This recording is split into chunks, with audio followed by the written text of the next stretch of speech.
الحميد أعوذ بالله من الشيطان الرجيم بسم الله الرحمن الرحيم وقل ربي أدخلني مدخل صدق وأخرجني مخرج صدق واجعل لي من لدنك سلطانا نصيرا وقل جاء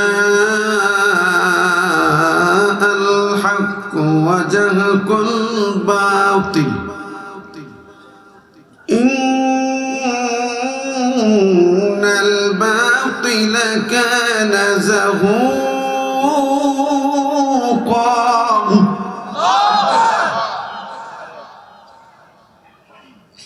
وننزل من القرآن ما هو شفاء ورحمة للمؤمنين ولا يزيد الظالمين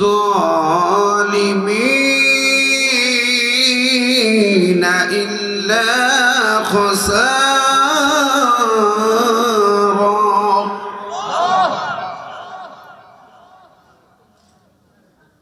ইরশাদ হচ্ছে, হে রাসূল তুমি বলো, হে রব আমাকে একটি নিরাপদ জায়গায় প্রবেশ করিয়ে দাও এবং এই নিরাপদ স্থান মক্কা থেকে বের করে নাও, আর আমার জন্য তোমার পক্ষ থেকে একটি রাষ্ট্রীয় পাওয়ারকে সাহায্যকারী বানিয়ে দাও। হে রাসূল তুমি শুনিয়ে দাও, সত্য সমাগত মিথ্যা বিতাড়িত, নিশ্চয়ই মিথ্যা চিরতরে অপসৃত। আমি এই কোরআনে নাজিল করেছি যা কিছু তা সমাজের সকল ব্যাধি থেকে নিরাময়কারী, মুমিনদের জন্য অনুকম্পা। এটা জালেম ছাড়া আর কাউকে ক্ষতিগ্রস্ত করে না। ইন্নাল্লাহা ওয়া মালাইকাতাহু ইউসাল্লুনা আলান নবী ইয়া আইয়ুহাল্লাযীনা আমানু সাল্লু আলাইহি ওয়া সাল্লিমু তাসলিমা। আল্লাহুম্মা সাল্লি আলা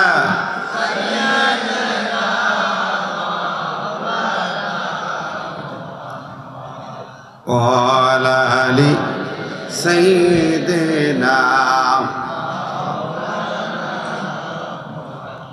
Allahumma salli ala sayyidina Maulana Muhammad wa ala ali sayyidina Maulana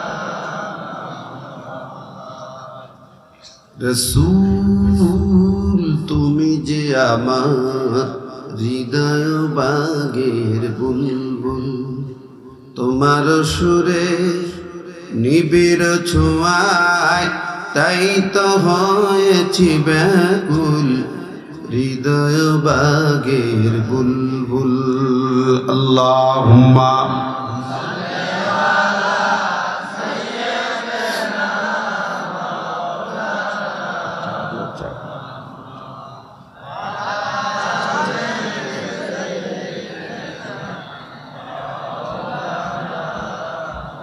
عن معاذ بن جبل رضي الله تعالى عنه قال النبي صلى الله عليه وسلم خذوا الأدم آدماتا وإذا صار رشوة على الدين فلا تأخذوا ولستم بتارك يمنعكم الفقر والحاجة ألا إن رحى الإسلام دائرة فدور ما الكتاب حيث دار ألا إن الكتاب السلطان طريقا فلا تفارقوا الكتاب ألا إنه سيكون ما يقتلكم فإن أتاتم يذلكم وإن أسيتم قتلوكم قالوا يا رسول الله كيف نصنع قال كما صنع أصحاب عيسى عليه الصلاة والسلام نشر بالمنشار وحملوا على الخشوب موت في طاعة الله خير من الحياة في معصية الله عز وجل أو كما قال النبي صلى الله عليه وسلم وعن أبي هريرة رضي الله تعالى عنه قال رسول الله صلى الله عليه وسلم صنفان من أهل النار لم أرهما قوم معهم سيئة كأذناب البقر يضربون بها الناس ونساء كاسية عارية مميلة مائلة رؤوسهن كأسنمة البخت المائلة لا يدخلن الجنة ولا يجدن ريحها وإن ريحها لا يوجد من مسيرة كذا وكذا أو كما قال النبي صلى الله عليه وسلم رواه الطبراني ومسلم একটু জিকির করি সবাই লা ইলাহা ইল্লাল্লাহ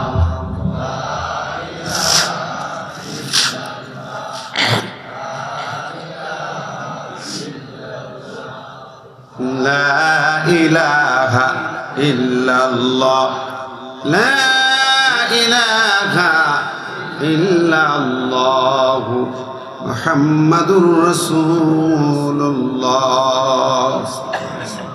আলহামদুলিল্লাহ ঐতিহ্যবাহী শালিকা ফাজিল ডিগ্রি মাদ্রাসা সালেসা মাহফিলের 3 দিন ব্যাপী অনুষ্ঠানের সমাপনী দিবসের সম্মানিত সভাপতি কোন জায়গায় নাম গো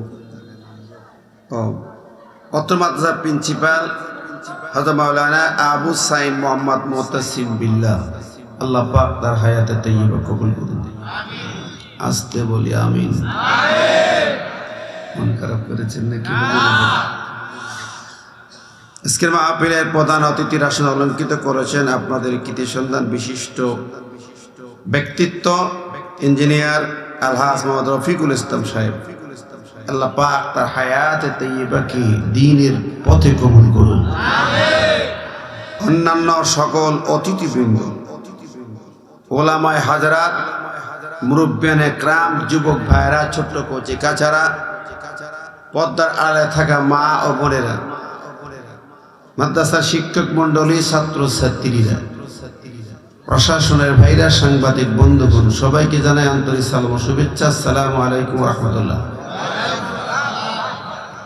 কোটি কোটি প্রশংসা সেই মহান মাহবুবের দরবারে যিনি আমাদেরকে এই মহতি কোরআনের মাহফিলে জান্নাতি পরিবেশে গভীর রাত পর্যন্ত বসিয়ে রেখেছেন মাহবুবের মহব্বতে তার কালাম শোনার জন্য কি বলেন ঠিক না এজন্য হৃদয়ের গভীর থেকে কালিমাত শুকর আদায় করি সবাই বলি আলহামদুলিল্লাহ বিশ্বনবী শানে দরজা মুবারকে মদিনাতুল মুনাওয়ারায় দরুদ এবং সালাম পাঠায় যিনি আপনার আমার বন্ধু মানবতার বন্ধু আদালতে আখিরাতে শাফাতের কান্ডারি হাউজে কাউসার যার হাতে জান্নাতের চাবিকাঠি যিনি আপনার আমার জন্য সিজদায় পড়ে কাঁদবেন মাবুদের কাছে সে মহান নেতা দরদি নেতার জন্য এই মুহূর্তে এই ময়দান থেকে মদিনাতুল মুনাওয়ারায় পাঠিয়ে দেই দরুদ এবং সালাম জবান খুলে কণ্ঠ উজাড় করে বলি সাল্লাল্লাহু আলাইহি ওয়াসাল্লাম আত্মার মাগফিরাত কামনা করে সেই সকল বীর মর্দে মুজাহিদদের জন্য যাদের আত্মত্যাগ জীবনের কোরবানি এই জমিনের পরে আমাদেরকে একটি সুন্দর সুফলা পরিবেশ এনে দিয়েছেন কি বলেন ঠিক না বেঠিক এমন দিন ছিল আমরা অনেক মাহফিল করতে পারি নাই বাধা বিপত্তি অনুমতি নীতি প্রশাসনের দুয়ারে হাঁটতে হাঁটতে জান ক্ষয় হয়ে যেত এখন তো এগুলো লাগে না নাকি লাগে আবার কি হবে সামনে তাও জানি না তো আপাতত তো লাগে এই একটি পরিবেশ ফ্যাসিজমের হাত থেকে জালেম শাহীর হাত থেকে উদ্ধার করে এই জাতিকে মুক্তি এনে দিয়েছেন নইলে আজকের যে সকল নেতৃবৃন্দ এই মঞ্চে 1 ঘন্টা বয়ান করে গেলেন এই সুযোগটাও হতো না ঠিক না ভাই ঠিক অনেক আলেম ওলামাকে জেলখানায় পচতে হতো ঠিক কি না অনেক ভাইকে বিদেশের মাটিতে থাকতে তো দেশের মুখ দেখতে হতো না, ঠিক না ঠিক?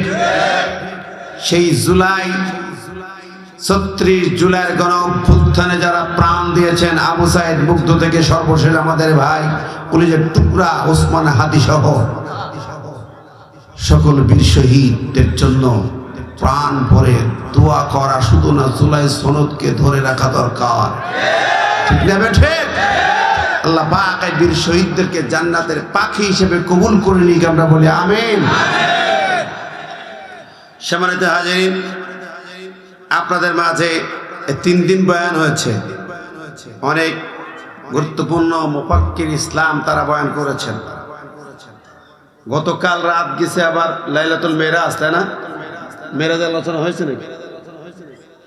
মেরাজের আলোচনা কাল শুনেছেন তো নাকি? আচ্ছা, তো অনেক আলোচনা শুনেছেন। আমি সূরা বনী ইসরাইল থেকে 3টা আয়াত অর্থ সহ তেলাওয়াত করেছি, 2টা হাদিস বলেছি।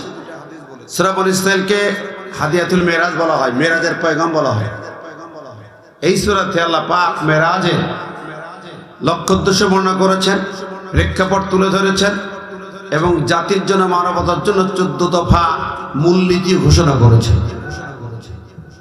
আপনারা হয়তো আলোচনা শুনেছেন। আমি একটু কথা বলবো যে আয়াতগুলো তেলাওয়াত করেছি সেটা নিয়ে, মেরাজের মূল প্রেক্ষাপট, লক্ষ্য উদ্দেশ্য নিয়ে। কি অবস্থা চারিপাশে? কি এই পাশে বাজার নাকি? কোনো বাজার আছে? এই পোলা পান করতেছে, ডিস্টার্ব নাকি? এই মাদ্রাসার ঘরগুলো খালি করে দেন, একটা লোককে দাঁড়াত দিন না। এই মাদ্রাসার নিচতলায়, দোতলায় এই যে বিল্ডিংটা, মঞ্চের পিছনে পোলাপানগুলো হইচই করছে কেন আমি বুঝি না। কারা এরা? হয় মাহফিলে সে বসেন না, বাড়ি চলে যান, ঠিক না ঠিক? যারা আছেন এখানে হয় বসবেন না, সোজা বাড়ি, গো হোম প্লিজ।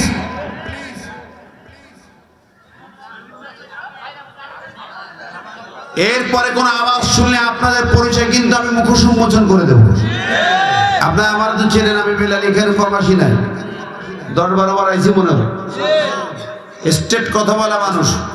কোরআনের মাহফিলের চারিপাশে যারা হইচই করে ডিস্টার্ব করে, এগুলো কার গোষ্ঠী? আবু জেহেলের গোষ্ঠী, ঠিক আছে ঠিক? আপনারা মাদ্রাসায় এসে কি এরকম কিছু হতে চান? ছাত্রছাত্রী হোক আর সুদীজন হোক, দয়া করে কেউ আবু জেহেলের দলভুক্ত হইয়েন না, অনুরোধ করলাম শুরুতেই। কোরআন বলছে, আমার কথা না। আল্লাহ বলছেন, وقال الذين كفروا لا تسمعوا لهذا القرآن والغوا فيه لعلكم تغلبون। সূরা হামিম সিজদার ভিতরে আল্লাহ বললেন, কাফেরেরা, আবু জেহেলের দলবলরা তারা বলতো, লা তাসমাউ লিহাযাল কোরআন, তোমরা এই কোরআনের আলোচনা শুনো না। অলগাও ফিহি, বরং যেখানে আলোচনা হয় হইচই হট্টগোল বাঁধায় দাও চারিপাশে, ওই প্রোগ্রামটাকে পণ্ড করে দাও, বন্ধ করে দাও, তাহলেই তোমাদের মিশন সাকসেস হবে, তাছাড়া হবে না। এই কাজগুলো করতো আবু জেহেলের দল, বল ঠিক না ঠিক? এখন যারা করবে তারা হলো আবু জেহেলের নাতি পুতির দল। অতএব অনুরোধ করব, যারা কথা বলছেন এখনো বন্ধ করেন, নইলে আরেকটা স্টেপ কথা বলবো, কিন্তু আরেকটা স্টেপ আছে না নাই? সেটা কি শুনবেন? বললে তো কুলচা চলে যাবে।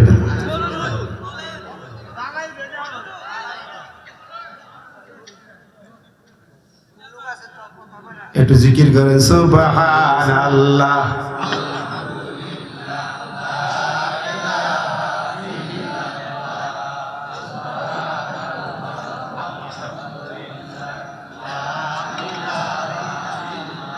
সুবহানাল্লাহ, আলহামদুলিল্লাহ, লা ইলাহা ইল্লাল্লাহ, মুহাম্মাদুর রাসূলুল্লাহ। সম্মানিত হাজিরিন, তা আমি আপনাদের সামনে যে আলোচনাতে যে আয়াত তিনটি তেলাওয়াত করেছি আমি ওখান থেকে কথা বলতে চাই। দেখুন, এই আয়াত তিনটির অবস্থান প্রেক্ষাপট মেরাজ পূর্ব অবস্থা। নবী সাল্লাল্লাহু আলাইহি সাল্লামের মেরাজ হয়েছিল, কেন হয়েছিল বিভিন্ন কথা আসে, বিভিন্ন আলোচনা। আমরা বলি মেরাজ হয়েছে, পাঁচ ওয়াক্ত নামাজ ফরজ হয়েছে, আল্লাহ পাকের কাছ থেকে হাদিয়াগুলো নিয়ে আসছে, কিন্তু তার পূর্ব প্রেক্ষাপটটা কি ছিল? সেই প্রেক্ষাপটের উপরে এই আয়াত। কোন প্রেক্ষাপটে মেরাজ হয়, কোন অবস্থার প্রেক্ষিতে মেরাজ হয়? দেখেন, শুধু নামাজের জন্য কি মেরাজের দরকার ছিল? কোরআনে ওহী নাযিল করার জন্য মেরাজের প্রয়োজন হয়নি, নবুয়ত দেওয়ার জন্য মেরাজের প্রয়োজন হয়নি। তাহলে শুধু নামাজের জন্যই মেরাজের প্রয়োজন ছিল? এটা সংশ্লিষ্ট একটি বিষয়। মূল ঘটনা কি? এই আয়াতগুলো যখন নাযিল হয়, নবীজি মক্কাতুল মুকাররমায় পা ফেলতে পারছেন না, মার খাচ্ছেন নবী নিজে, সাহাবীরা কষ্ট পাচ্ছেন। নবীজির চাচা আবু তালেব ছায়ার মতো থাকতেন সামনে, তিনি মারা গেলেন। নবীজির ঘরে সান্ত্বনা ছিল খাদিজাতুল কুবরা, তিনি ইন্তেকাল করলেন। এমন তো অবস্থায় নবীজি খুব পরেশান হয়ে গেলেন। তিনি চিন্তা করে তায়েফে গেলেন যে তায়েফবাসীরা আমার কালেওয়া, আমার দাওয়াত নাই কেন, আমাদের আত্মীয়তার এক বন্ধন আছে। তায়েফে গেলেন, একদিন দুদিন নয় 10 দিন। তায়েফে যাবেন যেখানে মসজিদুল কু আছে, ওই জায়গায় নবীজি 10 দিন অবস্থান করলেন, দাওয়াতি কাজ করলেন সারা দিন ধরে। অবশেষে তায়েফের নেতারা একদল দুষ্ট যুবকদেরকে লেলিয়ে দিল নবীর পিছনে আঘাতের জন্য। আমরা ইতিহাস বলবো না, আঘাতের পর আঘাত এলো, পাথরের পরে পাথর বৃষ্টি হলো। লাস্ট 3 দিন, প্রথম দিন নবী আহত হয়ে বেহুশ হয়ে পড়ে গেলেন। সমস্ত শরীর ফেটে ফেটে রক্ত ঝরে যায়। হুঁশ ফিরে পেলেন, বিশ্রাম করলে আবারও তিনি যখন দাওয়াতে বের হলেন, তখন আবারও বৃষ্টির মতো পাথর। দ্বিতীয়বার নবীজি বেহুশ হয়ে পড়ে গেলেন, আবারও হুঁশ ফিরলেন। শেষের দিন যখন তিনি দাওয়াতে বের হলেন, ওই দুষ্ট যুবকেরা সেদিন এত পরিমাণে পাথর মারলেন, আমার নবী বেহুশ হয়ে পড়ে গেলেন, আর উঠতে পারেন না। সর্বশেষ যেই জায়গাটা তায়েফে যদি কেউ যান, দেখবেন এক তায়েফের রাস্তা, 3 রাস্তার মাঝখানে একটা গোল চক্কর আছে, ঘেরা আছে গোল চক্করটা। ওই জায়গায় নবীজি বেহুশ হয়ে পড়েছিলেন। সাথে শুধুমাত্র যায়েদ বিন হারেসার সঙ্গী। পাশের বাগান, আঙ্গুর বাগান থেকে হযরত আব্বাস বেরিয়ে এলেন। তিনি তখন ঈমান আনেননি। কুরাইশ একজন নেতার আঙ্গুর বাগানে চাকরি করেন। উনি এসে নবীকে ধরে, 2 জন রক্তাক্ত নবীকে নিয়ে গেলেন তার বাগানে। আর বাগানে নিয়ে যাওয়ার পরে আঙ্গুর রস করে আমার নবীকে খাওয়ানো, পান করালেন। নবীজি হুঁশ ফিরে পেলেন, একটু হুঁশ ফিরে পেলেন। বেহুশ নবীজি সমস্ত শরীর থেকে রক্ত ঝরে ঝরে পায়ের জুতা পর্যন্ত রক্তের ভিতরে আটকে গেল। বন্ধুরি, যেই নবীজি রাহমাতুল আলামিন, এই আয়াতটা ওই তায়েফে নাজিল হয়। জিবরিল আমিন এলেন, ইয়া রাসূলুল্লাহ, ইয়া হাবিবাল্লাহ, একটিবার অনুমতি দিন। তায়েফ তো পাহাড়ের পরে শহর, এই পাহাড় দিয়া গোটা তায়েফবাসীকে চাপা দিয়ে দেব উল্টায়া। নবী বললেন, জিবরিল, তুমি যদি তায়েফবাসীদেরকে এভাবে উল্টে মেরে দাও, আমার কালেমার দাওয়াত আমি কার কাছে নিয়ে যাব গো? আল্লাহু আকবার। তখনই আল্লাহ শুনাইলেন আয়াতে কারিমাটা, ওয়ামা আরসালনাকা ইল্লা রাহমাতাল লিল আলামিন।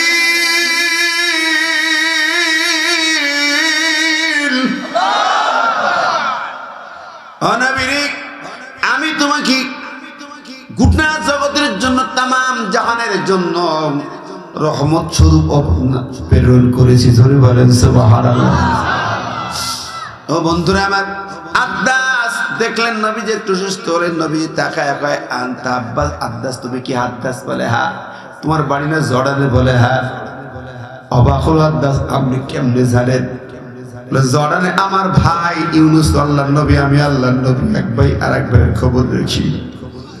আড্ডা চিন্তা করলেন, যেই মানুষটি জীবনে আমি চোখে দেখি না আমাকে দেখে দেই, আমার নাম বললো, আমার শহরের নাম বলে, সব বলে হারে আল্লাহ নবী ছাড়া কেউ নন, জোরে গান সুবহানাল্লাহ।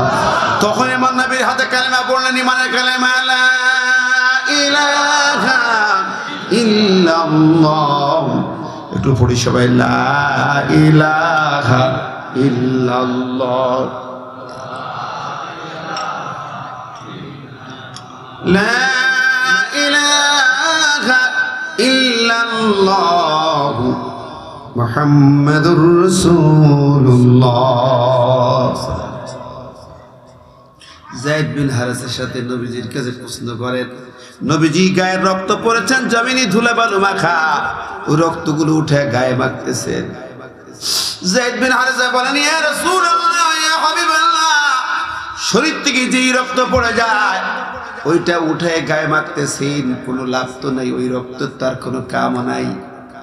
নবী বলেন, যায়েদ রে, তুমি জানো না আমি নবী, আমার গায়ের রক্ত যদি এই জমিনে পড়ে থাকি, আমার আশঙ্কা হয়, ভয় হয়, এই মাটিতে কিয়ামত পর্যন্ত কোনো হয়তো ফুল ফসল হবে না। আল্লাহু আকবার। এবার নবীজি চিন্তিত। যায়েদ বলেন, ইয়া রাসূলুল্লাহ, এখন কোন দিকে যাবেন? মক্কায় পা ফেলা যায় না, তায়েফে এলেন, তায়েফ বাসি দিল আপনাকে পাথর বৃষ্টি, আপনার পবিত্র দেহ মুবারক ফেটে ফেটে রক্ত ঝরে যায়।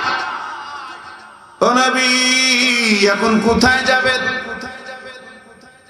চিন্তিত নবীজি কোথায় যাবেন, কোনো কথা বললেন, আবার আকাশের দিকে তাকায়া ইঙ্গিত করলেন, অর্থাৎ আমার মালিক যেদিকে বললেন সেই দিকে যেতে চাই। সুবহানাল্লাহ। আমার বন্ধুরা, আমি কথা শর্টে শুধু প্রেক্ষাপটটা বলছি।